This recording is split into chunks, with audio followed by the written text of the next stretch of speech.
কেমন আছো? আশা করছি সবাই অনেক অনেক ভালো আছো। আমিও অনেক ভালো আছি। আমরা যেদিন রুমে এসেছিলাম সেদিনের ফটো এগুলো। সকালে সকালে কাঞ্চনজঙ্ঘাটা বলেছিলাম না, খুব স্পষ্টভাবে দেখা যাচ্ছিল, তাই একটু গিয়ে ফটো টটো তুলে নিয়েছিলাম। আর সন্ধ্যাবেলা বেরিয়েছিলাম একটু মেল মার্কেটে। আমাদের হোটেল থেকে মেল মার্কেট ছিল মাত্র 2 মিনিটের রাস্তা পায়ে হেঁটে। আর এখানটায় বেরিয়ে পড়েছি আর আয়নাতে নিজেকে একটু দেখিয়ে দিচ্ছিলাম। আর এখানটায় রাস্তার ফুটপাথ ধরে ছিল অনেক দোকান, রকমারি সব শালের দোকান। এখানটায় শাল ছাড়া তো তেমন কিছু পাওয়া যায় না। আর শীতের পোশাক এগুলো খুব কম দামে বিক্রি হচ্ছিল, কোয়ালিটি ছিল মোটামুটি। আমরাও কিছু শপিং করেছিলাম, সেগুলোও ভিডিও করতে পারিনি কারণ ক্যামেরা ধরার লোকই ছিল না, তাই জন্য। আর আমাদের এখানটায় 9টার সময় প্রায় সমস্ত কিছু বন্ধ হয়ে যায়। আমরা আস্তে আস্তে 9:30 বাজিয়ে বেরিয়ে ফেলেছিলাম, তাই কেউ ছিল না রাস্তায়। এখানটা না শান্ত পরিবেশ। আমাদের ওখানটায় জ্যাম গাড়ি এগুলো না এখানটা একটু কমই। আমার এই পরিবেশটা খুবই ভালো লেগেছে। আর তার আগে আমরা একটু খাওয়া দাওয়া করেছিলাম মোমো। মোমো খেতে কার কার ভালো লাগে বল? আমার তো ভীষণই ভালো লাগে মোমো খেতে। কিন্তু ওখানটায় সবাই বলে দার্জিলিংয়ের মোমো নাকি খুবই সুন্দর খেতে। আমি অবশ্য স্ট্রিট সাইডে মোমো খেয়েছিলাম, যেটা আমার একদমই ভালো লাগেনি।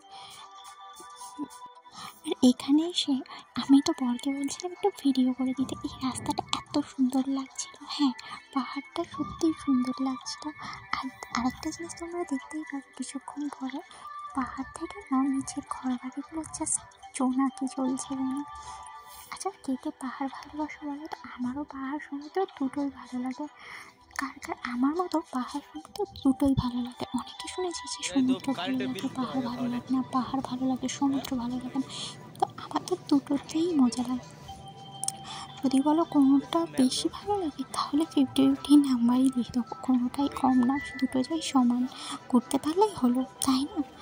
আর এখানটায় তো এখানে ছিল প্রচুর দোকান, সব শীতের পোশাকেরই দোকান বেশিরভাগটা।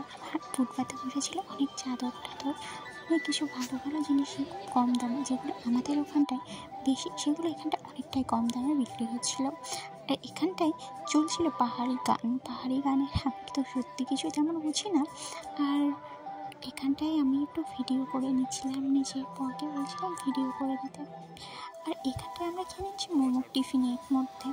টিফিনে আমাকে বলছিলাম মুখ দিয়ে ধোঁয়া ছাড়তে, আমি যেটা একদমই পারছিলাম না। সবাই মোমো খাচ্ছিলো, বলেছিলাম না আমার এখানটার মোমো একদমই ভালো লাগে, সত্যিই ভালো লাগেনি আমার মোমো, কাঁচা কাঁচা সমস্ত কিছু।